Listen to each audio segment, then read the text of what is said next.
Hi guys, I want to make this important announcement that the most important part of this video you're about to watch is at the end. So in case you're watching this after the premiere, then you want to see the last statement made. I'll see you there. Thank you so much for coming on this program, to this program today. God Thank you, bless you. sir. Bless you too, sir. The first time I heard about you, I got a call that someone was about to end their life. That was the first time I was getting to meet you in person. And then we spoke. And you narrated some of your stories then. You're ready to share it with us today. Yes, sir. The floor is yours. Okay, sir. Thank you, Apostle, for having me come over here to share my story so as to serve as sort of healing to those out there who might be going through similar things. Yeah. Just to tell them that all hope is not lost. Yeah. There's still hope. Healing is still possible. Yeah. So before I get to the part of when I wanted to commit suicide, before you called and everything, I need to give a little background because I can't really talk about that without talking about my background. I come from a family of 4 kids. I'm the first child. And as far as I can tell or know, this thing called love, this thing called parental love, I don't think I've experienced it before. And I will say the weapon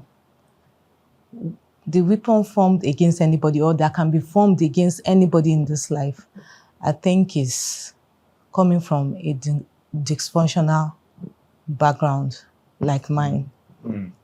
Because it is one thing for people outside to hate on you, you know, but you having that belief that you have a family, you have a place to go back to where people love you and cherish you. But the hate, the opposition, the everything now coming from your own family where you're supposed to be shown love is something that can't really be explained. And I don't think I will even pray for even my worst enemy to experience such. So I come from a family of 4. I'm the first child. We are 2 girls, two boys. The second one is a boy. I can't really say this is where I wronged, especially my dad. My both parents, my mom still cares, but she's too submissive and too scared to show me love or affection when my dad is around. I cannot really say this is the thing I did wrong. From very tender age, I've always known my dad to love my siblings more than me. In actions, in everything he does. I think his favorite in the house is our 3rd born, which is my younger sister. So this thing started from, as far as I can remember, from very small age. You know, then they'll say, it's because you don't used to hear word now, it's stubbornness, it's this, that. To the point of when I became a full-grown woman, to now understand that, no, there is more to this. It cannot be because of stubbornness or anything like that. The stories are just, I'm still trying to look for where to begin. So I will begin from secondary school. My dad is the type that he caged, I can't say he caged all of us. My siblings, they have that freedom that I didn't have. If I go to school, my dad is at home checking time. Anything past 2, even if it's 1 minute, I'm not at home. The kind of beating I will receive that day. It doesn't matter for her extra moral classes. It doesn't matter. He will so beat me, not just beat me. He will beat me and also send me out of the house. Whether I come back alive or should anything happen to me, it didn't really matter to him. So I grew up with that consciousness that nobody really liked me. This thing continued like that. It got to a point where I will be in the house, nobody talks to me. Like I'll wake up in the morning, I'll greet my mom. She will not respond because my dad is seated there. If she does, I can even tell her to leave the house. So why is it always you? Why? What is that thing that my younger ones are doing differently that is making him love them? But what is that thing that I'm doing wrong that is making him hate me? Because if they ask you, say it's my attitude, my character. Where and where? My dad is the type that if he hears anything about, like I was not allowed to have friends. Female friends visit me, he'll say they are connecting me to guys. Male friends visit me, is either they are my boyfriend or they are trying to connect me to boyfriends too. It continued. There was this particular time. It became a normal thing in the area. Everybody know once you start hearing shouts from our house, they will know that it's Tina they are beating now. What has she done again this time? That will be the question. That used to be the question on people's lips. It got to a point that even neighbors will have to call me aside to ask me, are you sure these people are your parents? Because actually my parents are young. They got married at a very early age. And I will tell them they are my parents. So how comes? Why is it that your dad hates you this much?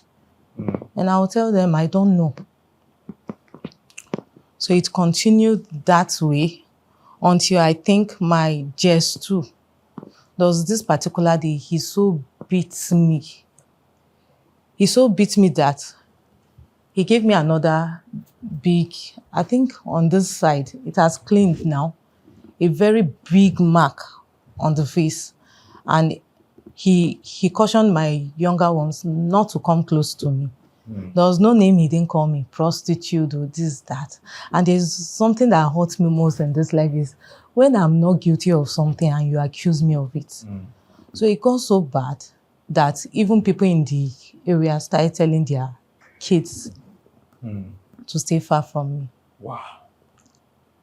So it got to a point that particular day, I could no longer bear because I just got tired of the whole thing. And I decided to take my own life. I started first by writing. You decided to end your life? Yes. Because to me, what was the need? There was no need of living. When the only family I know maltreats me as if there is something I've done that is not worth forgiving. So I drank.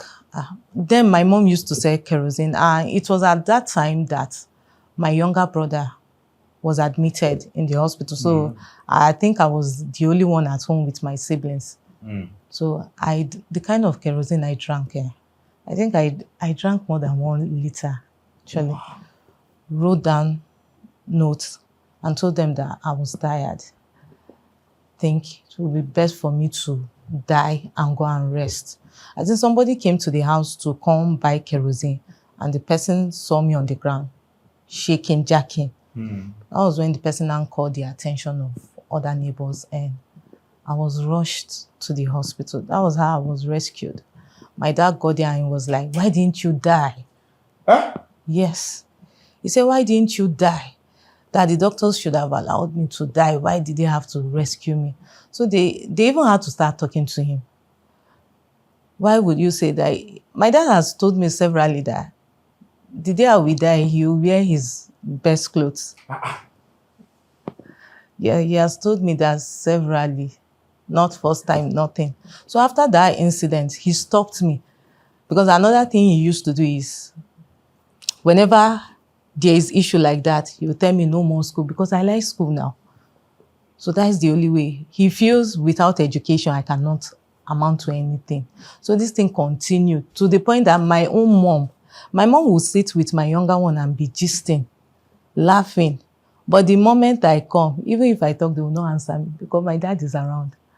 And she's the, that olden days way of submitting totally. You don't question. She's that type. Not that she's happy about the whole thing, but she did. Yes. So it continued that way. It got to a point that my school teachers had to come to the home to beg. Then finally he allowed me. Myself and my dad, we cannot be in the same space for 1 month peacefully. It's not possible. It's not possible. No matter the person that intervened, we can't. It's not. See, that thing, there is this trigger. Once he sees me, it's as if he has seen one devil. He doesn't want me around him at all. So that was our SS3. He said he heard rumor that I had a boyfriend then. Me that I don't even date anybody back then in school. And once he hears anything, he doesn't even need to hear anything, but at times he makes up. Yes. And that was how he said, since I've chosen that path, no more school. This thing, I was home for like, I think about 2 years, 3 years. No school. And I'll go out, I'll see my mates going to school. And I wanted to go to school to further my education. It got to a point that I could no longer bear it. So I now bought form with the little money I saved up then, bought Holy form, got admission to do my ND. Like, I will be in the room, he does not talk to me. I wake up in the morning, I greet him for where he will not answer. Same thing with my younger one. So disrespects me that we have issue with them. He will come back home and tell them, why didn't you beat her very well? It was me. He will tell my younger ones, why didn't you beat her very well? It was that bad. So I got admission. My uncle, his younger brother, helped me with money for school fees then. It was the same month I got admission. One day like that, they brought up issue of marriage. And I've always wanted to get married. Maybe as a way of escape. I didn't see thank God for the experiences and the things I know now. I keep telling myself, now that I know better, I must do better. I've always wanted to get married, have my own home, just as means of running away from my... Yes. So they brought up issue of marriage. And the unfortunate part is, this person is from my place. Haven't seen the way my dad acts towards me, even towards my mom, the way he behaves. I vowed that I will never marry anybody from my place. It's not just about my dad. I've observed with people from my place. It's like, it's a common thing for them. Women don't really have say there. So they can do and undo without anybody questioning them. So when that issue of marriage came up, and they said, because our place mostly is arranged marriage that they do, you don't really need to know the person. So when the aunt told me the person from my place, I say, me that say I will not marry from my place, no. So I didn't want to do it. It took the effort of my neighbors around. We heard that somebody wants to marry and you're saying you don't want to get married. Is it that you are not tired of the beating and everything you receive in this house? Are you saying that even at marriageable age, you are still being beaten? Even after giving birth. Huh? Yes, sir. Even after Who beat giving... you? My dad. You so beat... Okay. It was that so bad that even when I was pregnant with my child then, at the point of labor, I was in labor midnight. He refused to take me to the hospital because he wanted me dead. He refused to take me to the hospital. So it was that bad. Even when this person came, I said, no, all this. My mom was part of those that advised. So and you dare not question my dad. Who are you to question him? Even me, because it's not just that he beats me, he will beat and curse you. So just to imagine me in Polytechnic, I didn't even have a bank account. You dare not, like, the way I was caged. So we got to that point of marriage. So I didn't want to say no. Because I've never thought of marrying from my place. But along the line, we got talking and I just started developing likeness and interest in the person. And that was how we courted. It was a long distance courtship because I was in Sokoto, he was in Abuja. So it was more like over phone conversation. So we courted until the whole plan was that immediately after my ND, they will finish, they will do the wedding, then we'll go and I further. In that process, the issue I had with my dad, because for this person now to now send me money there, you have to use my dad's account. It's not like now that you can send money from just anywhere. It was not just my dad's account, because I think he had this UBA account. I think then before you can send money, it has to be from that bank. I can't really remember, but it's not as easy. Hello. Yes. You have to go over the counter. Yes. So the only bank in his own axis then was, I think, UBA. My dad didn't have a UBA account. So my dad has this female friend, and not just female friend, that all of us know about. So he uses her account to collect money before delivering any message. Like, it so got to me that I could no longer, you can't disrespect my mom, disrespect all of her, and then continue this way. And I didn't have account because I was not allowed to have accounts. I was not on social media, nothing at all. That was how I now used, one day he was to send me money and I used my neighbor's account. Because of that, the kind of beating I received and curses I received, I was even sent out of the house. People like had to intervene because he said I wanted to show him that I had arrived. If not, why would I send another person's account? So for my first account, it took stubbornness for me. Because my friends one day from school just said, let's go and open an account. And that was how we got to the bank, opened the account. So the whole thing after my ND, this whole thing continued. Even for me to go and know my would-be in-laws then, it was a problem. He said I was not allowed to travel. How will I marry into a family that I don't know them? We've not met one-on-one. It's not done that way. So people had to intervene again each time. And one thing about my dad is he will not just beat you. Even my mom, I just remember there was a day my mom bought deep freezer. Our fridge then had issue. So she kept saving up money in one contribution like that. We all knew, but she wanted to surprise him. My mom bought deep freezer, brought some. Because of that deep freezer, their marriage almost ended. Yes, it took the intervention of kingsmen, people, just because of deep freezer. He said she will die. She wants to show him that she now has money. She has arrived. There's this ego thing again there. So with all this, then there was a time I wrote him, like, I can't face my dad. I still find it very difficult. I try it now to look at people in the eye because of my upbringing. That was how I was raised. You dare not challenge my dad or anything. Because of that deep freezer issue, I remember writing him a letter. I could not even give him that letter myself. I had to send my younger sister to deliver the letter. Because of that, later again, I received another kind of curse. I received, like, he called the entire village, heard about it. But one thing about it, he will not just beat you. Yes, we're living in the same house, but because I had always about the way, especially the way he treats my mom, the way we behave as a family,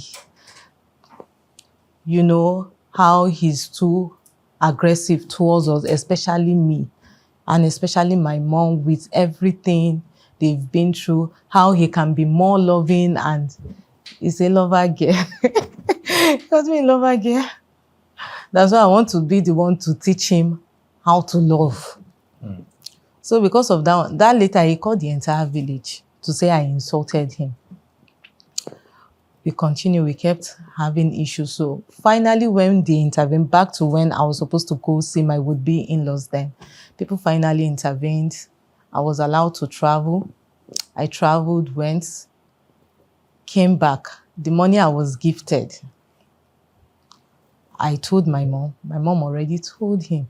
He waited 2 days after. Before you know, he has called meeting again.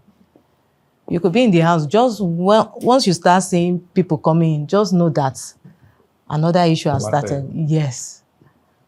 So people. The next thing, he started laying curses. Why would I travel? They will gift me money. I didn't show him. This, that. That night, I think this whole thing started around either 9 something or so. My siblings were already asleep. So I now had to ask him, Daddy, what is that thing? Where did I offend you in particular that you find it so difficult to forgive? What is that thing?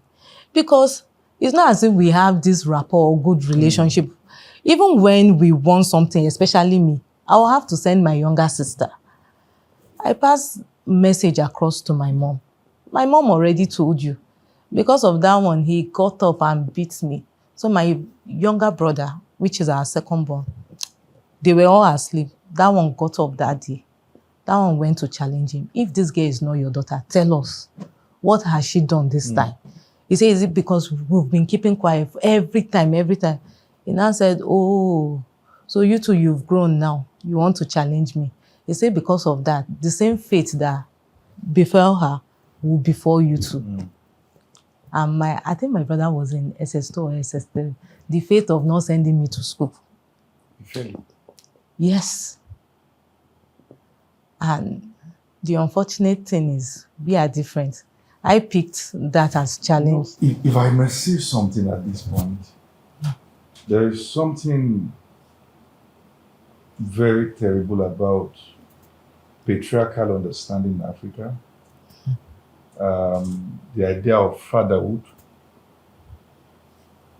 which is void of accountability, and the assumption that anything can be done because I want the children. Yes. And this has caused a lot of disconnect in many homes. And you know why I'm saying this? Unfortunately, there are many young men who are dressed in fine suits but still carry this old mentality. Yes, sir.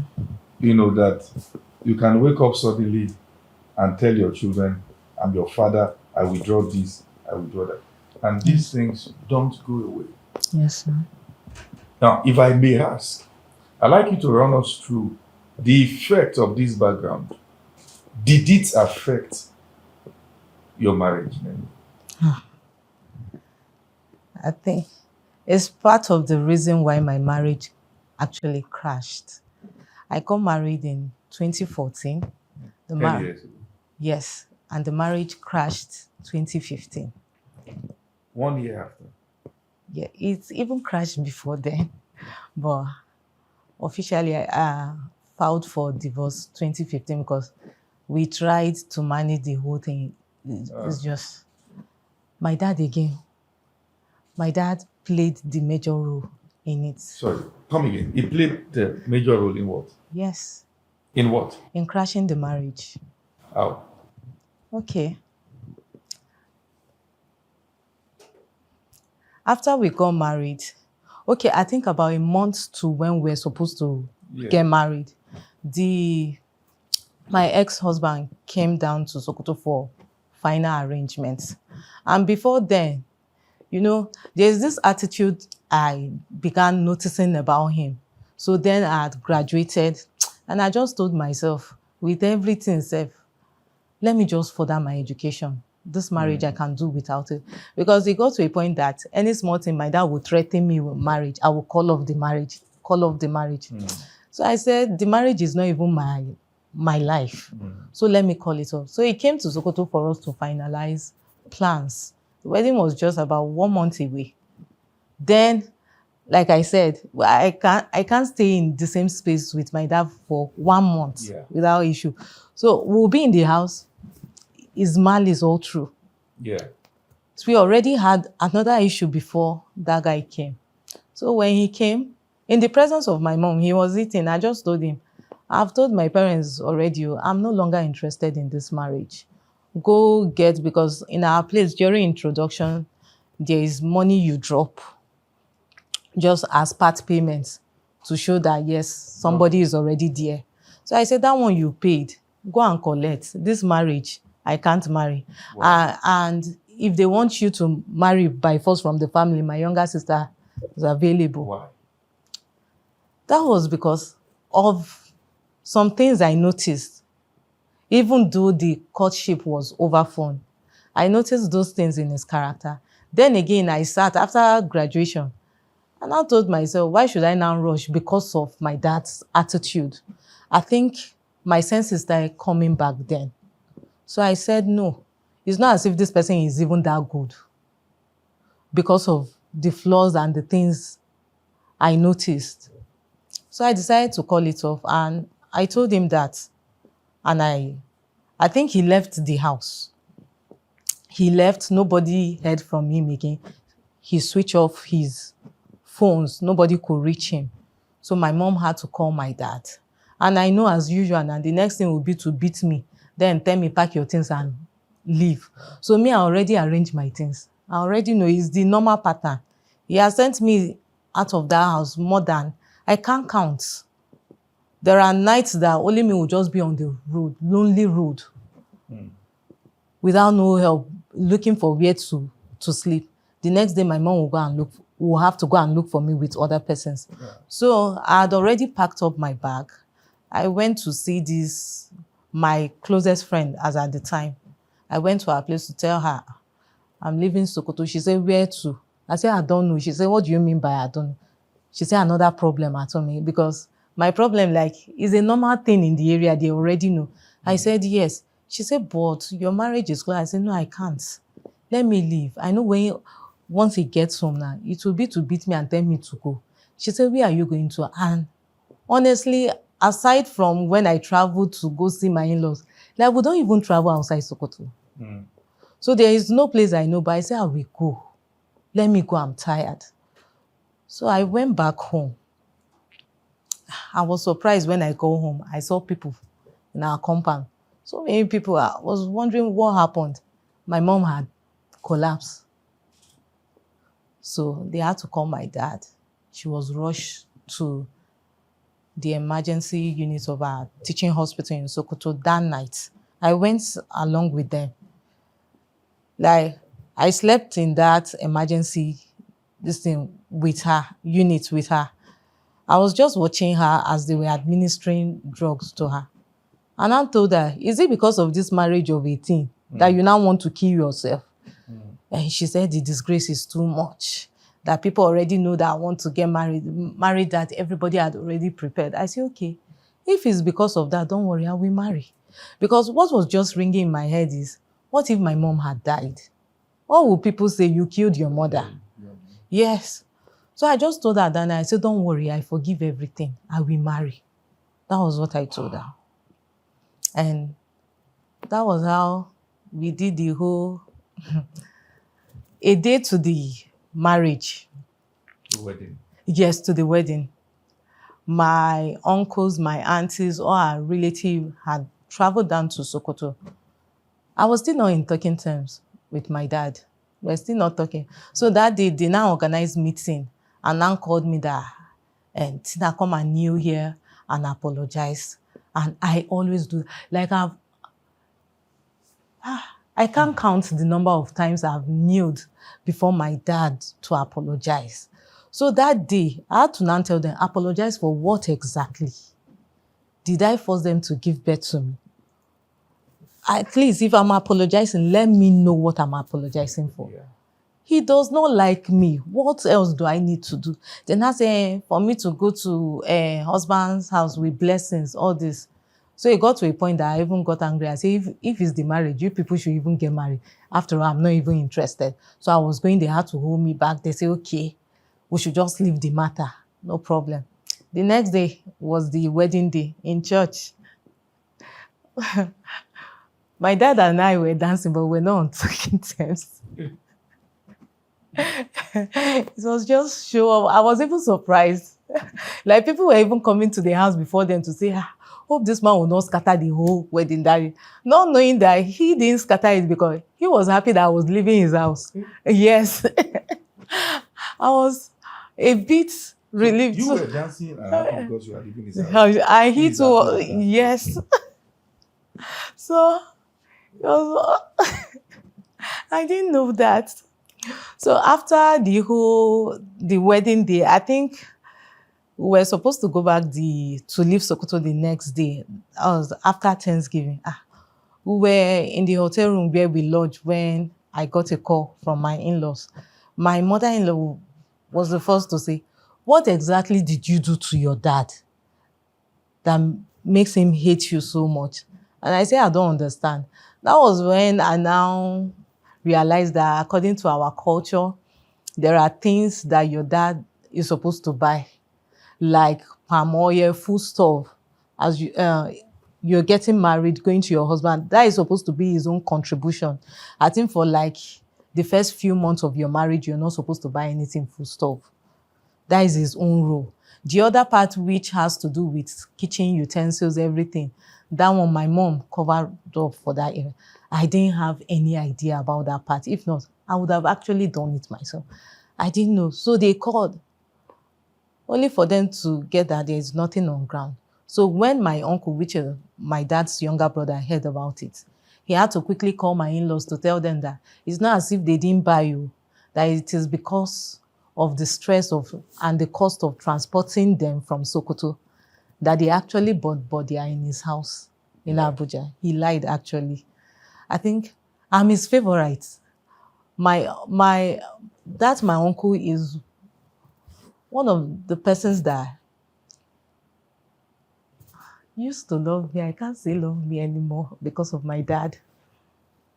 Because my issue also caused problem between them. So not as much as before, but that one helped me even through school, with school fees and everything.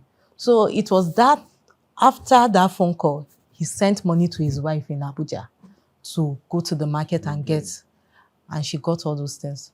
So we got married. We left too. We even went to him. Me and my husband knew before him, Then we left. I didn't know that after we had left Sokoto for Abuja. No, for Nasarawa initially. It was Nasarawa Toto we moved to initially before relocating to Abuja. I didn't know my dad was at home sending curses to us. I didn't know. I had no idea. What? I don't know. It was my younger brother that called me to inform me that he said all the dignitaries he invited to the wedding, that we didn't go to say thank you to them before leaving town. He said because of that, he said it will never be well with us.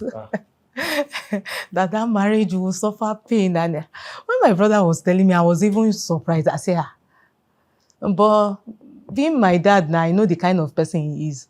So I didn't take it serious. After then, I called him, he didn't pick.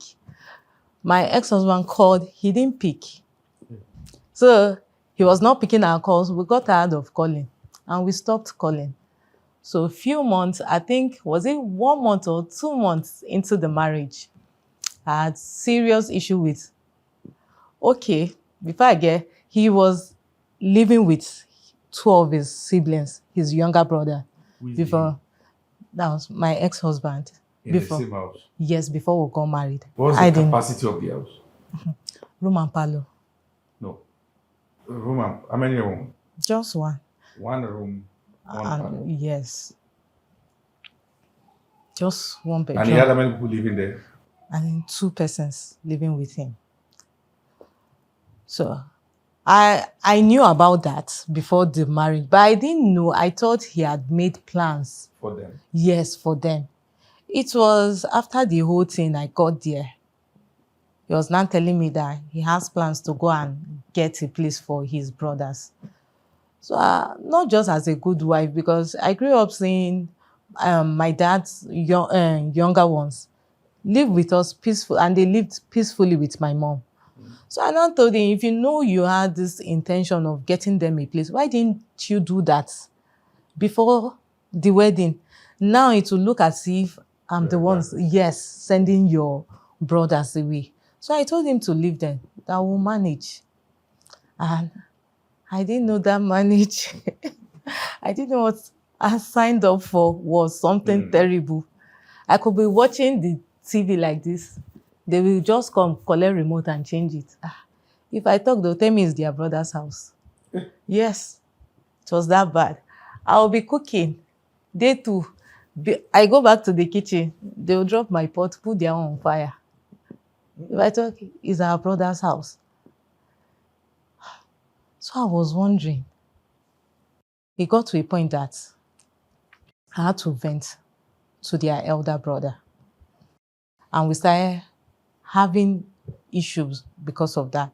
It got so bad that they will be disrespecting me in his presence and he will not see anything. If I tell you, are you not seeing what is going on? You tell me he doesn't want to say anything because of his mom, that they will call his mom to tell. It got so bad that they can barge into our room anytime unannounced without knocking. Your bedroom? Yes, even 2 a.m. at night. Yes. No knock, nothing. And he will not talk. So it got so bad that I had to caution them. You don't do that. Because even in our own house, before leaving my dad's house, you don't enter their bedroom. What are you going there to do? Then this one, no knock, nothing. And after I confronted them, they doubled it. So I now found out that they were doing it to get a reaction from me. So when I could no longer take it, I just told them, I beg, let me just go. So I called my uncle to inform him. And my uncles were like, marriage of just how many months? What is it? So they said no. And one thing they know me for in my house is they know I don't, even if you put gun to my head, I'd rather tell you the truth. Yes, I don't, no. You're lying, me and lying, no. So my uncle said, but they know that I don't lie. But how comes this guy that looked so responsible, how did he change overnight? They had to invite us to hear both sides. And before him, I said everything. And my uncle was amazed that he didn't even know I had such maturity. You understand? So, but later everything was resolved and we went back home. I don't know how my dad got to hear about it. If it was my uncle that later told him, the same dad that's not been picking our calls. Yeah. The moment he heard that, my dad called my ex-husband. We were together in the room the day he called. So he too was also surprised. He is your dad calling. He said, why is he calling? I said, okay. So out of curiosity now, I said, put it on speaker. Let me hear what he has to say. So unknown to my dad, I was there. And my ex-husband still regret that thing too. If only he had known what my dad was about. Yes, he would have gone far away from me before answering that call. So he put it on speaker and my dad greeted him. They greeted. He said, you'll be wondering why I've not been picking you people's call, why I didn't call all this while. And he said, yes. He said, it's not that he hates the guy. that he heard you and Tina, that is you and my daughter are having issues. He said, no, but they've resolved it. He said, he's happy. Oh. That was what my dad, he said he's happy because he has been vindicated. Yes, this one is not that somebody told me. I was hearing it with my own ear. Yeah. He said he has been vindicated, that when I was in his house, people were saying he was the problem. That now that I've left, married that is not even up to 3 months, that will start having problem. That one thing I want to tell you, that girl, don't give her face to. Yes. He said, he said, deal with her very well. Like, I can't believe I'm saying this. And Come again. Yes. He was telling me how to maltreat me. Yes. This, I said, it's not as if somebody called me behind. This is what my dad was telling my husband on the phone. He said, deal with her, that she has spiritual problem. That the thing disturbing me is not ordinary. Can you try put it in his words? Yes. He said, I will teach you how to handle Tina. Deal with Tina very well. He said, don't give Tina face. So if you give her face, that girl will override you. Deal with her. He said, now he has been vindicated. When I was in his house, they said he was the problem. But thank God, marriage that is not up to how many months, I started showing myself that, does my husband know the reason why myself and him don't see eye to eye? He said, no. He said, it's because of my wayward lifestyle. Yes. He said, hey, you should have asked about me now. That you should ask. Everywhere in Sokoto, where is it that they don't know me? That I like yes, that I want to behave like all these wayward kids, to have boyfriend and be following men up and down. That because he didn't allow me, that is the issue we've been having. He said, I know she's there. My husband said, no, she's not here. He said, okay. That is what I called to tell you. He was like, from his tone, you could tell that he was happy. That you had issues? Yes. My dad was so happy. I had to call my uncle. I broke down. I was crying. I called my uncle, said, for what? Even if your daughter is the worst person on earth, even if she is a prostitute, but she has left your house. So they said, it's a lie. They had to call to confirm. And I told my mom that I was going to call. She said, it's your father. Don't call to tell him anything. He will curse you. I say, which one is remaining again? Let him curse me. But I will give him. I will tell him everything in my mind. So they stopped me from calling him. They had to call me then. He didn't call me to apologize or anything. And then I didn't know I was married to a mommy's boy. My husband had went out that very day, called his parents and told them. I didn't know.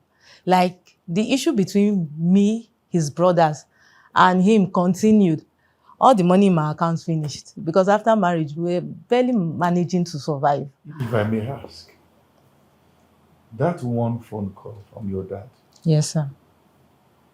Telling your ex-husband, yes, sir, how to deal with you. Yes. And painting you bad. Yes, sir. How did it affect your marriage?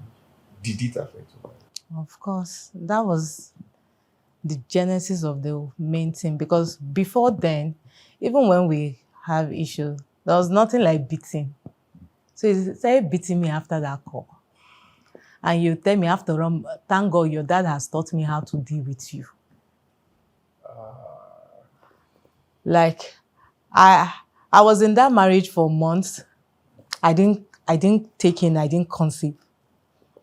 It got to a point that even my uncle got tired. Because today, solve problem. This guy had my PIN. See, whenever we have issue then, he'll go and empty my account. He'll seize my phone. He'll delete all the whole numbers. So that I will not be able to call anybody. Because he knows that the person I call father, truly, was my dad's younger brother. That my uncle. Because that one, he doesn't joke with my issue at all. He will even hide my phone. So that as he's maltreating me, I'm not able to call anybody to complain. until it got so bad. It got to a point, Jesus, if you see me then, even if I tell you good morning, you will not want to answer. Even slippers to wear. I could not afford slippers. You empty my account, and it got to a point that whenever we have issue, no more food for me, he will give his younger ones money. They will cook, the three of them will eat. In your house? Yes. There was a day we were even inside. His younger brother was coming in. I told him, I said, I noticed that whenever your brothers are coming from the shop, they will go through the window to go and peep through the window first. He didn't believe me until one of them did it. And I was sitting by the window. I already knew that somebody was coming because I heard footsteps. And the moment he brought his face like this, he saw my face. He went back. When he got in, I had to tell his brother, ask him. He asked him, what were you doing at the window? He said he went to check something. And that was it. No conversation. And I said, is that it? He said he went to check something now. Like, he made me understand that his family was number one and everything. So it got to a point I could no longer take it. I didn't even call. Even my uncle got tired. Because for me to make my hair, I would need to go to my uncle's house. At times I would go there, they would now have to give me full stop. Because their own is, this marriage is too young. The shame, don't leave now. Just exercise little patience. So my uncle now said, anything you want, we'll be providing. You give me food stuff, give me things, you give me transport fare, you give me money to go to the salon, make my hair before going home. The moment I get home is to carry my purse, empty it. So when I could no longer take it again, I had made up my mind that I don't care about the shame. Let me just leave. So I packed my things. It got to a point that I started selling my wrappers to feed because they were eating and they would not give me anything. So I went back home. We're not talking. My dad was like, I cannot stay in his house. They don't know divorce. And I said, but I left your house. You still followed me to the marriage. You know you don't want me in your house. Were you not the one that called him to tell him how to maltreat me? Now I'm back. So it became, because in the past, my dad would beat me, talk. I didn't used to answer, even for me to look at him in the face. But at this point, I became fed up. So if he talked, me too will talk back. He was ready to send me away, and I was not ready to leave. And I was in Sokoto for close to 2 months. Their own is, people will now see me in Sokoto, marriage of when. Do you know that this guy did not bother to call? This is marriage that was not even up to, it was not up to 5 or 6 months. I left his house for 2 months plus. He didn't call. He didn't even bother. He didn't even make effort to beg, to say, let me come back. It was still my dad that now made effort to make him come back. Because when people came to intervene and I told them everything, they blamed him. Why will you go to that extent? He said it was out of anger. They had to force this guy down to Sokoto. When he came, I think the day they were supposed to have that meeting for reconciliation, they were outside having that meeting. And me, I just went to eavesdrop on them. I overheard my dad telling him that Tina does not have the right to say she will not marry, so long as he's alive. And you see, that only that word got to me. I picked up my bag. I was going out. They asked me where. I say, my dad already told him that I don't have right to say I will not marry again. Now I want to show you people that I have the right. You know, my mom started crying that she will kill herself, I say, every time. Because they know how much I love my mom. So I said, this time, me, I don't care again. I left. I was about leaving. They now called my uncle. That my uncle in Abuja. Because I respect him so much. He called. He said he too is not also in support of the marriage. But since my dad has pleaded, let it not be as if my dad cannot talk to me. He said they will give him rules as we are going back. Everything will change. I didn't want to. But I just had to give that my uncle respect. So I agreed. We came back. It was that same month that I took in. I didn't even know that I was pregnant. You know, all this sickness and all the being first experience. It wasn't, mine was so bad that even just toothpaste, I perceived toothpaste, it will trigger everything in me. Yes, and I was begin to vomit. It was that bad. And because of that, again, another level of maltreatment. Someone that did not allow me to work. He said I will not go to school, I will not work. That women, once they have money, it's difficult to control them. That was what he told me. Your ex-husband? Yes. He didn't allow me further education or work. But the moment he found out that I'd gotten pregnant, he said he was going to get me a job. And I looked at him, I said, you're wicked. He said he doesn't want me to now start lazing around that. What of those pregnant women that push truck? Me, is it Jesus Christ that I want to give birth to? This is first. And before I even took in, I remember then when people will come to resolve the issue, they will tell me it's because you've not gotten pregnant. That once you get pregnant now, his head will calm down. And now I'm pregnant. The thing doubled.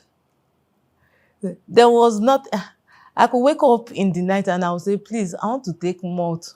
Or I would say, I want to take Lucozade. But he said, it's not only Lucozade boost. Like, there was nothing. It got to a point that I could no longer tolerate it. So I moved my things again. I said I was going back home. His parents heard. They now called me that I should come over to their place. So I went. I didn't know they too had their own plans. That phone call that my dad made and my ex-husband narrated everything to them.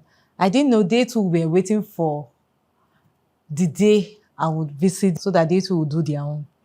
So I went in excitement that at least things will get better for me. I got there, I think about 2 days later. One of their relatives came in from Port Harcourt with his wife. So I saw all of them fasting, having prayers. Nobody involved me. So I felt maybe it was because of my condition. Yeah. Only for them, that particular day, they had that prayer in the morning. They called this woman prophetess.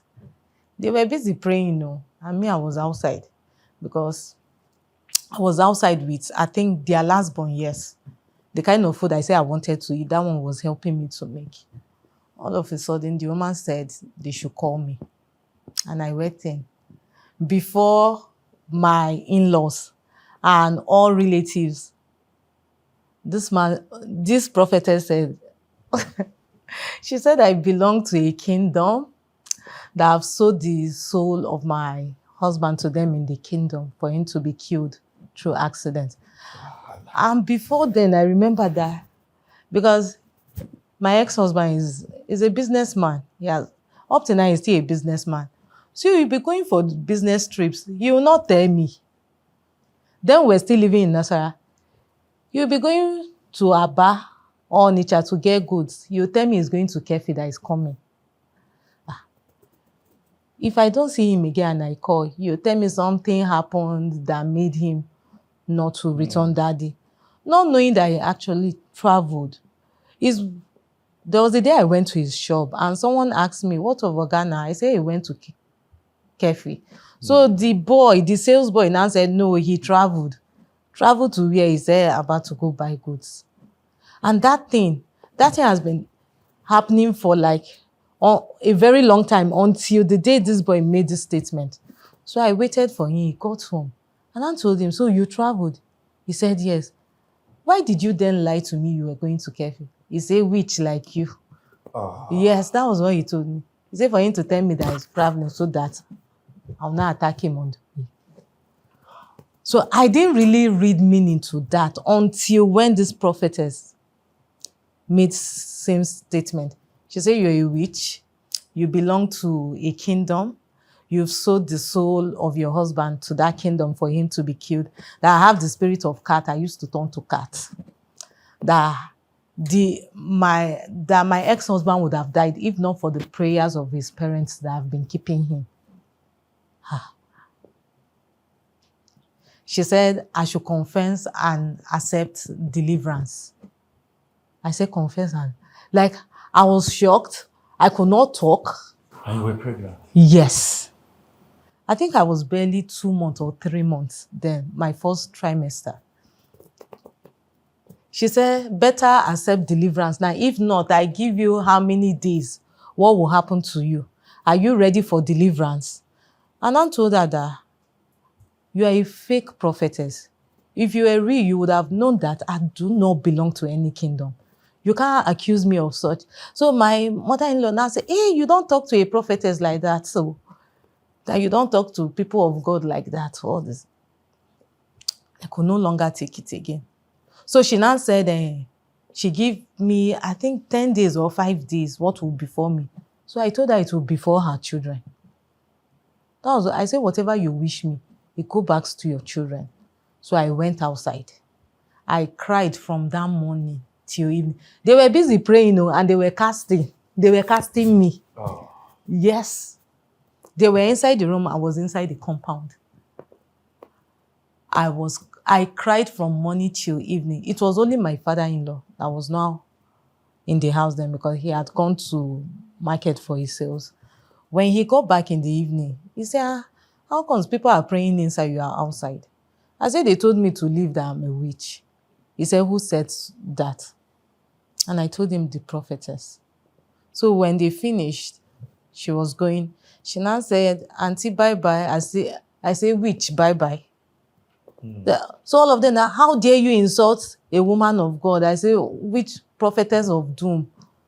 So I was giving her reply and everybody say, oh, what your father said about you is true.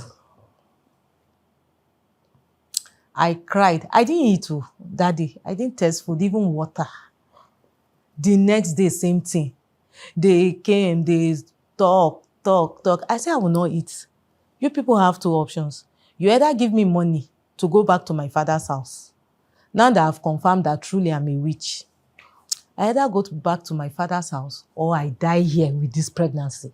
And I promised them that I was not going to taste neither food nor water. They thought I was joking. I stayed there for 2 days. I didn't taste water, I didn't eat. My mother-in-law had good rapport with my dad. My dad, something about my dad is once you hate me, you are his friend. Wow. Yes. Relatives will visit our house, will come to visit, they will not want to talk to me because my dad will first caution them. Anybody that relates with me, he will disown that person. Used to say that now. So I heard her calling my dad. My dad said they should not mind me, that nobody should give me any transport. So I got tired. I just moved my things and I left their house. I didn't know anywhere in Benue then. I was just walking because I'm already used to always leaving the house now. From my father's house, any small thing, they send me out. So it wasn't anything new. I was sick with that pregnancy and everything. That was how I was working until I think my mom heard about it. I think her relative now called me to ask where I was. So I told him. He directed me, gave me the address to their house, and I got there. So it was then the next day, I think it was my dad that was even giving my in-laws information that this is where I am now. They should come and get me from there. His own is that I should not come back to Sokoto. That was what he was after. So my father-in-law came and said I should follow him back home. That my mom's uncle now said, as elderly person, I should respect him. And I narrated everything to him. I said, I can't. What if something happens to their son tomorrow? And they say, it's me. Yeah. Because they already confirmed, yes, against me already. Except it's proven. I can't. I say, now I understand why he's been acting that way towards me. So the man said, yes, so what I said makes sense. That he cannot force me to go back. He said instead he should give me money truly to go back to my parents' place. So I went back to Sokoto. The very day I got to Sokoto, my dad said I must leave his house. I said, we die here. Wow. That was what I thought. I said, we die here. You didn't allow me peace here. Same They thing. allow you to stay in your husband's house. No, You nothing. can't stay with your in-laws. He doesn't want you at his place. I was in that Sokoto. My younger brother beat me up with pregnancy again. We just had little misunderstanding. Before you know, this guy carried me up, beat me so badly that I had wounds, injury all over my body. So as usual again, even the house is not, no peace anywhere. So I moved my things.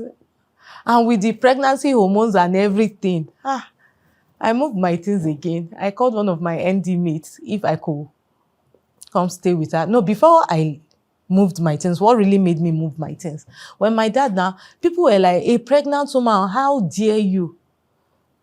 Later, I think the way my brother acted, it was as if something entered him. Later, he regretted his action. But when my dad got home and he was told, you know what he said? He said, why didn't you get knife to stab her? Sorry? Yes. That was what he said to me. He said, why didn't you get knife to stab her? Is it that you don't know where they keep knife? And I said, so you are the one pushing him. Because of that, I said, okay, I'm no longer safe here. I had to go call police and I got my brother arrested because I was in serious pains.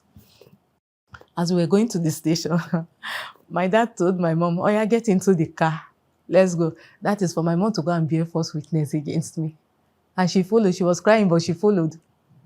My mom is that type that even if my dad gives her a knife, stab this child, she will be crying, she will do it. Because they believe. That's the definition of submission. Yes. So we got to the station.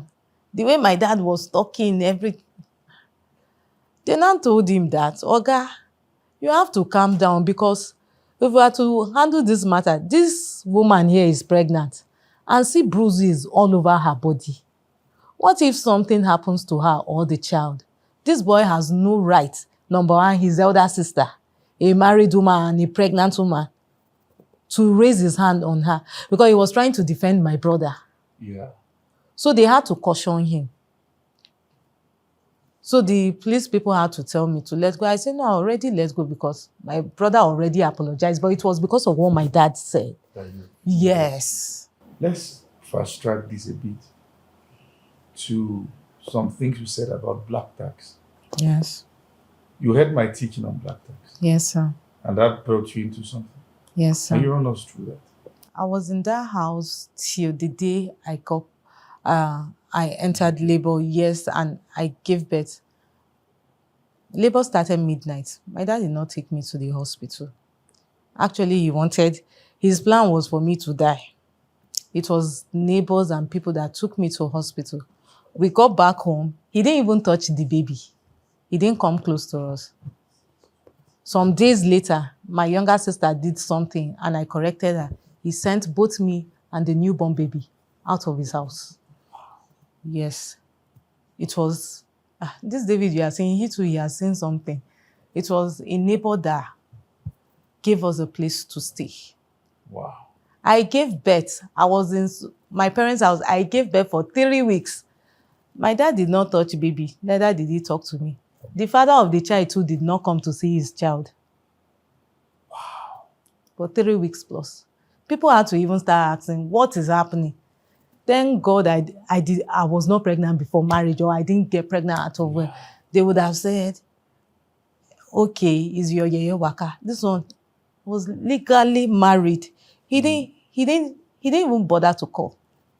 But because they had sent me out of the house and the baby was finding it difficult to sleep, they now told me, oh yeah, maybe he's missing his father. He wants to see his father. That was how I came back. He didn't call nothing. I came back. He had already relocated to Abuja, just rented just one room, one single room. Because according to him, he said he didn't know that I would come back. Wow. And whenever he did anything, and I complained, you say, after all, I didn't beg you to come back. You came by yourself. You came by yourself. So it continued that way. The beating. Whenever he started beating me, you see David as little as he was then. Because David was 7 months and so on. You see him crying. It got to a point that I could no longer take it. I had to go and file for divorce without even telling anybody. Even there in court, those judges had to tell him that if he dares to touch me again, that they will get him arrested. That was when, as a nursing mother then, you leave me without food. Oh. I used to drink up to like 4 cups of water to be able to breastfeed my baby. Wow. Yes, it was that bad. The church I was attending then, they heard about it. He has seized my phone, my ATM, everything. You empty my account. They will send me money. He will come, pick the money again. So he continued, even at the point when the marriage was dissolved. He told them to ask me that, where am I taking his child to? And I said, when I get there, well, why did he ask that question? Because he knows my dad already told them that I dare not come back to his house. I left. I'm getting to that black tax. So I left, went back home. It was beating. My dad would beat me. The beating I received in my father's house after my marriage got dissolved was more than what I was receiving in my husband's house. It was even my dad that made it known to everybody that it was with that beating. He will beat me, he will push my things. I said I will not go. It got to a point that neighbors will even be begging me that they will donate money and get me a place. Because he was threatening to kill me then. And I told them, if he's dead, what is it that I've not seen? Let me kuku die and go. It continued like that until I managed. I was working, still doing my awara. I now enrolled for HND. I managed with the help of my mom through back. My mom sold some of her wrapper without, I think you'll be hearing this for the first time, to help me too. That was how I was able. David did not start school on time because I had to go to school. The father was not sending even the money that court said he should be sending. So I finished. When I finished my HND, the pain and everything will not stop. It was then David's father now started calling to plead that if I want David to go to school, I should come back to Abuja. I said, but not for the marriage. He said, yes, the schools in Sokoto are too expensive, that he can't afford them. That was how. And I asked, will you get me a place? He said, yes. I said, okay, no problem. I wanted my son to go to school now. And the issue, like, I was confused on even where to stay. But I was not going back to the marriage, actually. Yeah. So that was how I relocated back to Abuja. This man, the place he said he rented, it was just floor. Not even rug on the floor. He said he knows me to be a very stubborn person, that on the only condition for him to pay David's school fees is if I will agree for us to get back together. I will have to go back to the village. There is this thing they call Ibegu in my culture. I will have to go and do all those ritual cleansing before we come back. And I refused because of that. The kind of suffering. I entered part 2 again. And I regretted coming back to Abuja. But Sokoto was not any different. Yeah. Even to feed David. The day his friends begging, he would give us 500 naira. Wow. That was how we kept managing until my NYC. Thank God. NYC came. I started managing that Alawi. To help myself, my son. The house we were staying, the day, I didn't know it had expired 2 months before the day I received message. He just sent me a message from landlord that the rent had expired and we should move out. Just like that, to where? Same time, David's school fees, he didn't pay. They were calling. All these things, let me just fast forward. That was how I managed. I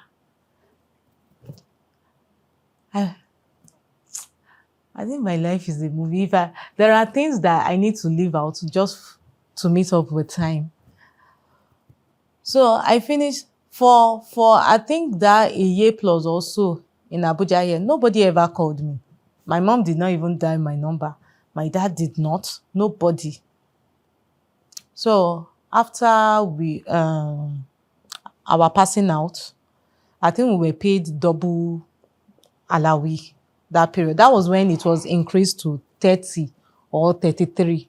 So they paid us double. And guess what I did with my family that did not bother to call you? I used my own to buy foodstuff, things, yam, all these things I know they like. Yeah. And I took David, we went back to Sokoto. Got to the house. The way my dad threw me and those things away, all my alawi that I was supposed to use for myself, he threw me. Even my mom too rejected the food stuff because her husband rejected it too. So I think it was, yes, that was when coronavirus happened. So we were stuck in Sokoto. Could not come back because of the lockdown. Yes. We stayed with our neighbor for months. Even David, he was not talking to David. I don't know how all of a sudden, I think there was a day my brother came there, took David home, and that was how the relationship between him and David started. Me, he does not want to see me, but David now likes David. So it was time for us to go back.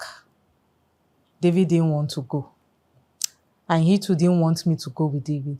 Like my mom had to go and beg the person I was staying with to talk to me, to leave David.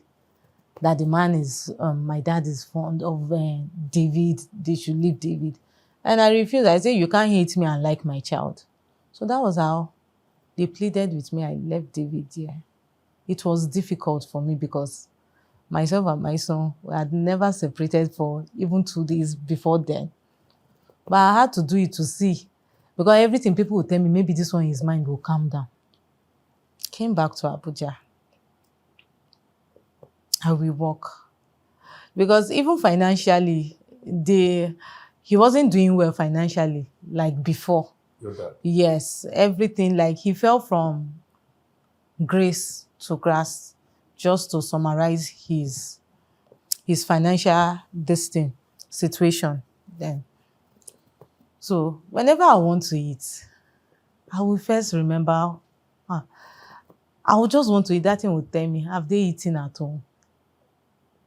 So I started making effort. Anything, if it's not that I had any job, I was just my business that I was managing. Any little thing I get, I will make sure I don't just send for David, I send for them. I think before then, we were still not talking. So even for my mom to even accept anything from me, we went for one of my uncle's wedding in the village. That was where people had to intervene, elders of the family, like to make peace between the two of us. He even refused. Even my uncle said it. He said one thing he has noticed is that the two of us cannot be in the same space. And my uncles told me that they warned my dad before that marriage happened that the place your daughter is going, they don't have good character. This is how they behave. So this my ex-husband's character did not even shock them at all. Wow. That is how they are. And my dad said it to my face that yes, it's because he wanted me out of his house. Wow. By all means. I cried though. I said no. But they insisted. So I just had to give them that respect. That was how the whole reconciliation happened. So I went back. Reconciliation with who? With my dad. Okay. Our reconciliation doesn't last 1 month. Yeah. No matter who it is that intervened. So I started sending things home. And I continued like that. I was trying my best. I have younger ones who are matured. Nobody is a child again in my house. Our last born, I think, just clocked either 22 or 23. Okay, the way I'm managing, imagine having 2 other persons like me in the family. At least things will get better. And I'm this kind of person that I like to see young people pushing themselves. You know, this financial freedom. So I'll talk to my younger ones. Try get this. If you bring all those on, it's wahala, especially my sister, because that one is daddy's eye. She's daddy's favorite. And whatever she says, is always right. So I continued. Last year was, yes, I had major breakthrough in my business last year. Before last year, even where I was staying, the way I hustle, if you see me, you'll be like, I hustle like my life depend on it. I will hustle, work hard. But for me to even get myself a slippers is always hard. I used to have this neighbor that used to mock me because even I tell her, come and eat my food, come and eat with me. She'll tell me that my food is tasteless. And truly, I see cooking with meat as too much luxury. That I could not afford to do that because I have family who need help. So the one I'm supposed to use for myself, I'll send home. I continued like that. It got to a point that, and my business was shaking because the little money you're making, you are not reinvesting. You're just spending. And you cannot say this is what because I don't even look like somebody that is earning anything. I don't take care of myself. It is always family first, family first. And this family is not as if they like you like that. And I know, but I don't just understand that thing about me. So there's this particular time that I was to pay my rent. My rent was due. Each time. Last year. No, that was before even the last year. Before, that was what made me move from that place to where I'm staying currently. My caretaker came. I told her to give me few more, I think about few weeks. She came back. I had that money with me. I was about to pay when I think talking to my sister sent me a voice note crying that even 1 cup of rice for them to eat this. I could not bear it. And I told her, this is the last money with me. It's supposed to be for my rent, but we send it. I sent that money. Caretaker came. I could not afford to pay my rent. The next thing, I think I went to my cousin's place. That was when they called me that they had placed quit notice on my door. I came, I was giving, it was so shameful because we see you working hard, but you can't afford to pay your rent. You are not living well. So what exactly are you doing with money? That was how I faced that shame. I had to move my things from there to a friend's place before I was able to raise money to get. I suffered though, that period, but I never bothered to call home. What was still on my head was not even my own issue. It was still how to get more money, send home. So it continued on until last year. That was when I had major breakthrough in my business. A major breakthrough came last year. Yes, early last year. So I kept sending. Like it was so bad that my phone, because my business is mostly online, I don't have a physical or working shop. My phone is like more like my shop. My phone got bad. I will carry money to go and buy phone. I'll say, no, this phone is too expensive. They need this money back home. I'll not buy phone. I will send that money home for them to use until that phone finally crashed. Like, until I could no longer access my yes. That was when I now went. Even when I got there to buy phone, I could afford the big one, but I said, no, let me just manage. For me to buy phone of 200,000, it was as if I bought that phone. I could not sleep.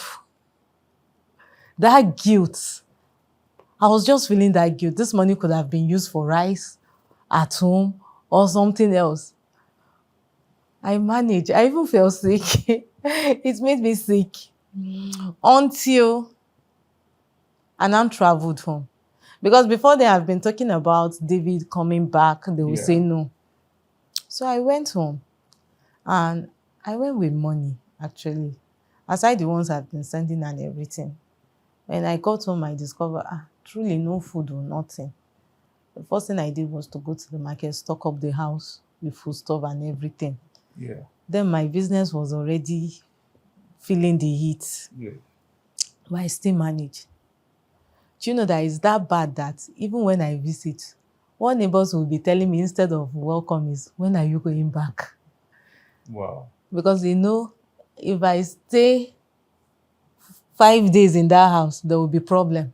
Despite being the one sending me. Yes. My cousin started calling me. It's time for you to come back. The plan was for me to stay for like 2 weeks, then go back. But when I got there, I found the roofs were leaky, everything, like things had gone so bad that I was not happy and I didn't want to leave. I wanted to fix it. Yeah. That was my plan. Then again, and I said, instead of fixing it, why not relocate them from there? What are they even doing there? This same me that could not buy phone of 200,000 for myself, I saw my younger ones using iPhone, especially my younger sister. Yeah. You're in school, you're not working, you're not doing business. I'm not saying it's a bad thing, but priority. Yeah. You're not online selling anything. So is iPhone the major priority for you? And that was how another issue started. I even made sure she made... Did you relocate them? No. I was about to, before the last fight that broke, yes, happened. My sister kept saying, my cousin, come back before you and this man will start again. I said, no, I need to relocate there. That was the plan I was making, just like that. I think during that election tribunal, like talk that does not even hold water. Before you know, quarrel will start, fight will start. You tell me you are here again, you better come, you've come with your wahala again. It got so bad that he even stopped talking to me. So there was this day, I became broke. That was how the money, because the more you're there, you're spending. It got so bad that I had to now, during the last this thing quarrel, I had to now tell them, it's not as if I have plenty money. It's the one I'm supposed to use to help myself that I sent to you people. What is wrong in my younger ones joining me in doing this business? My dad now told me that, after all, nobody forced me. Huh? Yes. Nobody forced you to do it? Yes, he said nobody forced me to help them. That even before I started sending money or anything to them, that they were eating, they were surviving. And even if I stop today, that they will still survive. They don't need me. That was what he told me to my face. That was what you got into trouble for? Yes, sir. To the point of almost ending. You know, I said it in my teaching, that anyone who tries to become El Shaddai, yes, sir.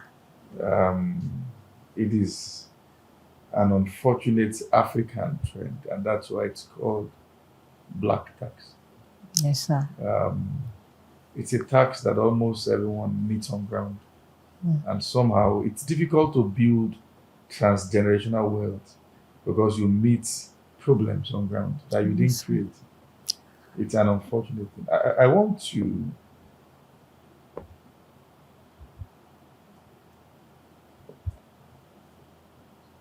let me ask a question first before I say what I want to say. Are you healed? Completely. Completely, sir. How did you heal? That's why I'm able to sit here. I'm surprised that I'm not even crying. It's a sign that truly, because before I open mouth to talk, I'll break down and start crying. I got my healing at the point where I was about to end it all. Because there is one thing in everything I've been through in life. Yeah. I always have this consciousness of that there is a life after here. And I wouldn't want to spend my eternity in hell. That consciousness has kept me from doing things other people are doing. For you to be in Abuja, a single mother for that matter, nobody to advise you, no help, and still be decent, it takes the grace of God. So I've been decent and I'm still decent, not because I'm scared of anybody. I have the freedom to do whatever I want to do, but no, because of that heavenly consciousness. But it got to a point that I said, after all, the life I'm living here is already hell. So what difference will it make? Because I know killing yourself means automatic ticket to hell. There was no help. It got to a point that I could not even afford to pay my son's school fees. It was that bad. Then, all those words, all those things my dad said to me, even as a child, like they kept re-echoing in my head. You hear, you can never amount to anything. You will suffer. Oh, this is your own life. The devil kept telling me so many things, and I just wanted to end it. No help.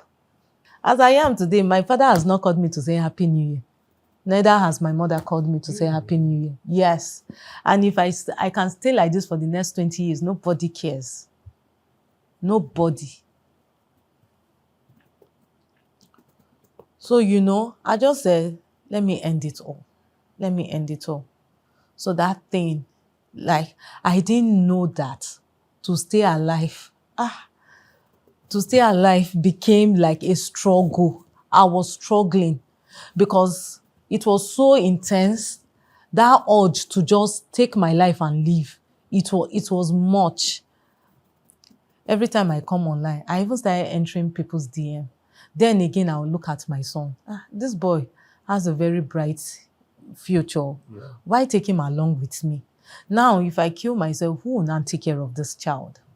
No, it's not as if the father cares. Now, yeah.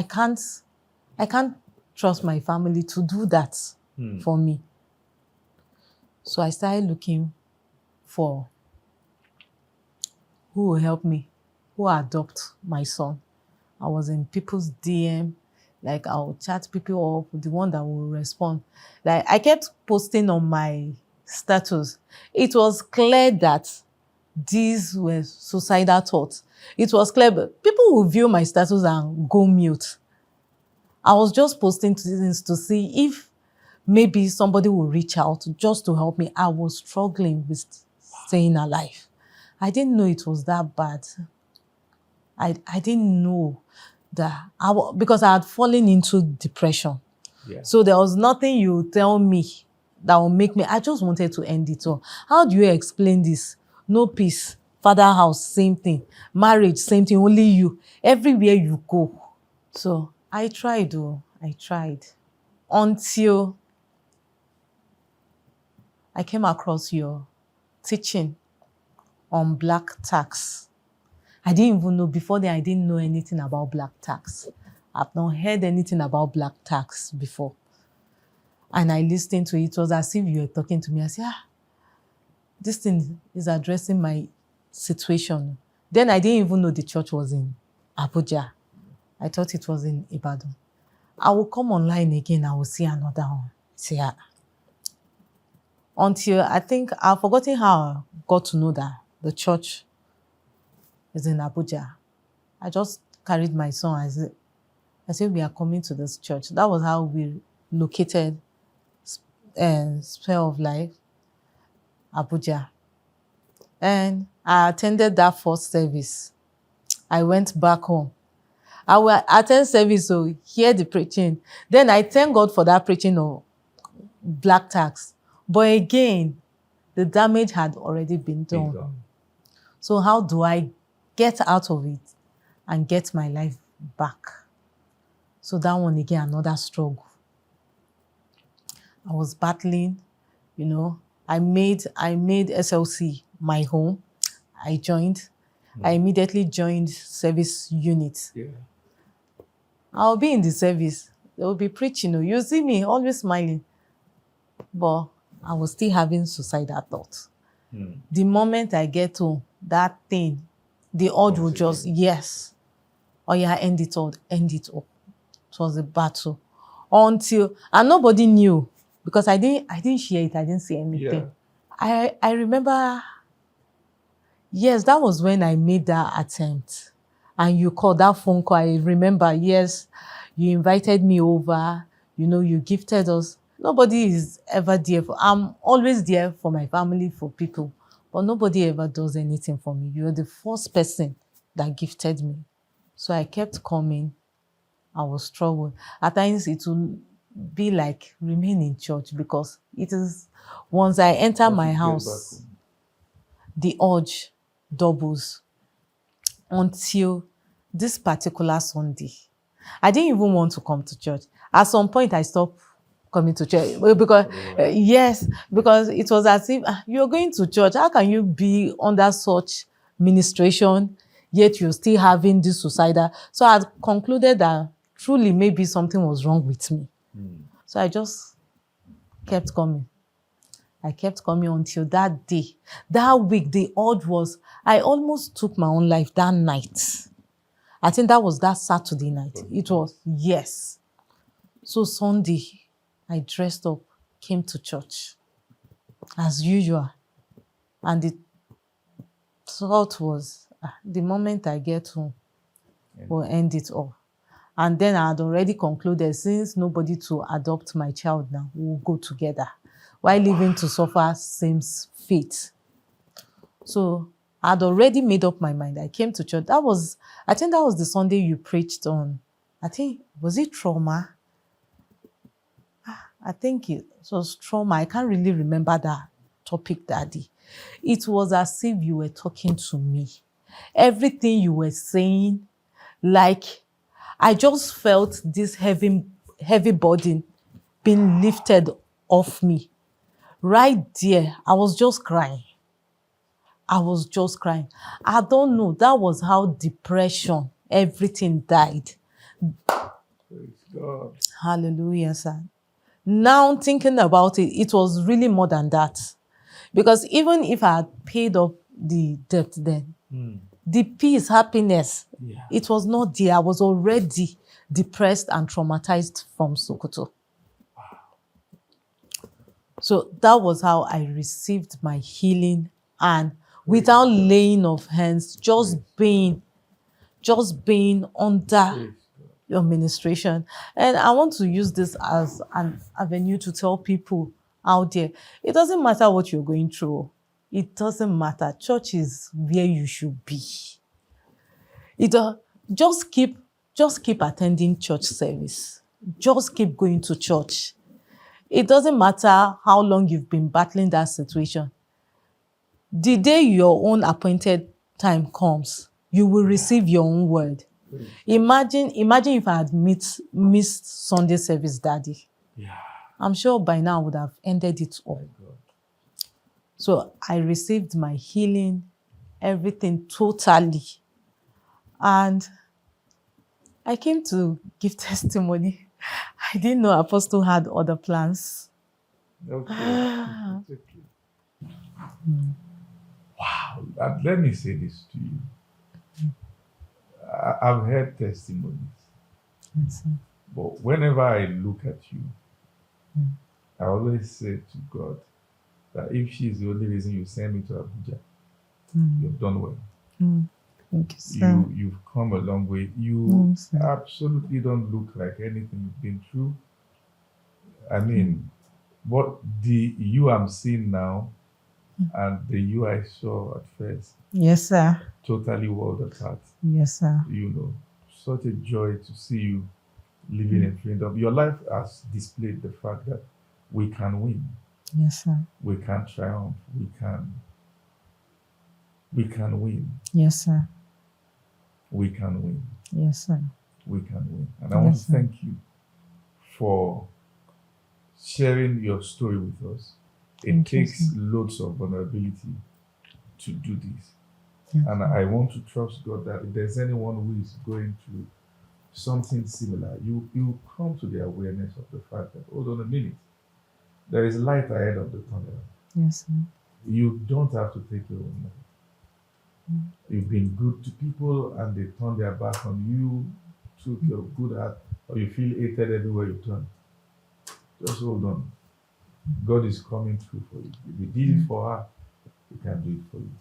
I want to thank you again for Thank you, being sir. with us on this episode of Stories. Thank you very much, Until sir. we come your way again, don't forget to like, to comment, to subscribe, and share with someone to be blessed as we listen to amazing stories from around the globe. God bless you so much. See you some other time. Have a great time. Bye-bye. Now I have allowed Miss Tina to go because I wanted to say this in her absence. One of the most, should I say what I desire so much whenever I look at her is that she will be much more empowered, particularly for the sake of her son. Yes, we bless God for healing. We bless God who has healed her completely. But I want to do something and she's not aware. She's seeing this for the first time. I want us to sow to her and help her get to the point where she will be there and strong enough to take care of her son. And what you are seeing on the screen right now is our direct account number, and I want us to give. I will be doing so personally, and this is me urging you to do so. We have never done this on this show before, but together we can make someone stronger. God bless you so much.